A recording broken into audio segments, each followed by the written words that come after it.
Hi guys, welcome to another video. Our topic for today is how much capital you should invest in stock market so that even if the market falls, you can sleep peacefully. Before starting, I would like to clear this कि ये video specifically current market scenario के ऊपर नहीं है. ये एक general investing psychology की video है. आप इसको कभी भी देखोगे irrespective of a bear market और अ बुल मार्केट, ये आपको उतना ही काम आएगी. वीडियो को शॉर्ट रखते हुए आपको बहुत ईजी एग्जाम्पल से समझाने का ट्राई करूंगा. Assume that there is a person who is planning to buy a car. And उस पर्सन का बजट अलाउ करता है कि वो एक मारुति स्विफ्ट खरीद ले, लेकिन वो देखता है कि उसके जितने भी फ्रेंड्स हैं, जितने भी रिलेटिव्स हैं, उन सबके पास बेटर कार है, लंबी गाड़ियाँ. वो अपना बजट स्ट्रेच करके अपनी सारी सेविंग्स निकाल के होंडा सिटी ले आता है. अब जब भी हम लोग नई गाड़ी खरीदते हैं, हमारी एक नेचुरल टेंडेंसी है कि हम उसका बहुत ध्यान रखते हैं, उसको साफ रखेंगे, उसको प्यार से रखेंगे. प्लस इस पर्सन ने अपना बजट एक्सटेंड करके अपनी सारी सेविंग्स लगा के होंडा सिटी ले तो ली, लेकिन अब वो इसको चला ही नहीं पाएगा सड़क पे, क्योंकि उसको डर लगेगा कि मेरी गाड़ी ठुक ना जाए.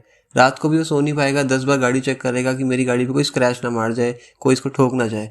वाई? बिकॉज उसके स्टेक्स बहुत हाई हैं. उसने अपनी ज़रूरत से ज़्यादा बजट एक्सटेंड करके एक गाड़ी खरीद तो लिया है, लेकिन उसकी पॉकेट उसको नेचुरली उतना अलाउ नहीं करती थी. सो हमें यहाँ से अपना पहला पॉइंट ये मिलता है कि don't over invest in stocks या इक्विटीज़.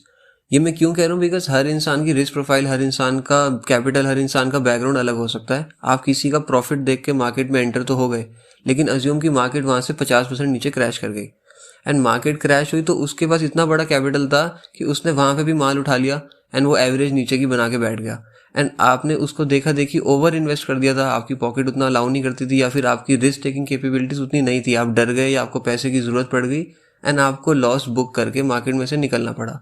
सो पॉइंट वही है कि जितना इन्वेस्ट कर रहे हो उतनी आपकी लॉस उठाने की हिम्मत होनी चाहिए, वरना आप कम करो. ज़रूरी नहीं है कि आप स्टॉक मार्केट से ही अमीर बनो, और भी बहुत तरीके होते हैं and that is absolutely fine. Now coming back to our example, वो पर्सन अपनी गाड़ी रोड पे ले आया, बेशक डर के चला रहा है, धीरे धीरे चला रहा है, लेकिन एटलीस्ट चलाने लग गया है. उसका डर पता है कब निकलेगा? मैं आपको बताता हूँ उसका डर कब निकलेगा. उसका डर उस दिन निकलेगा जब उसकी गाड़ी 2 से 3 बार ठुक जाएगी. उसको ये चीज़ समझ आ जाएगी कि ये नेचुरल है, गाड़ी रोड पे चलती है तो लगती है एंड इट इज़ फाइन. इसको मैं कब तक डर डर के चलाता रहूँगा? अब ये नई भी नहीं रही, अब ये पुरानी होगी, 2-3 बार ठुक चुकी है. एंड यहाँ से हमें अपनी सेकंड टिप ये मिलती है कि जैसे जैसे आप मार्केट में टाइम स्पेंड करोगे, अगर आप 2-3 ऐसे बड़े फॉल्स या करेक्शन देख लोगे, तो आपको मार्केट के गिरने से डर लगना कम हो जाएगा. मार्केट गिर भी रही होगी तब भी आप आराम से रात को सो पाओगे, बिकॉज आप समझ जाओगे कि यार ये मार्केट का काम करने का तरीका है, ऊपर नीचे चलता रहता है. अभी गिरी है, बढ़ जाएगी, जो लॉस होगा वो प्रॉफिट में धीरे धीरे आ जाएगा. लेकिन शर्त यही है कि वो लॉस प्रॉफिट में तभी आएगा अगर आप मार्केट में बने रहो. मार्केट तो ऊपर जाएगी, लेकिन आप उसके साथ ऊपर जाओगे या नहीं जाओगे, वो डिपेंड करेगा कि आप मार्केट में तब थे या नहीं थे.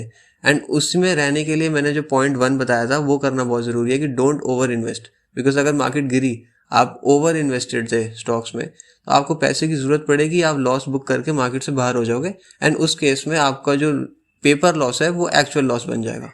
आपको ये वीडियो अच्छी लगी हो तो do subscribe to my channel and share this video with your friends. Till then keep reading, keep studying and keep helping those who need your help.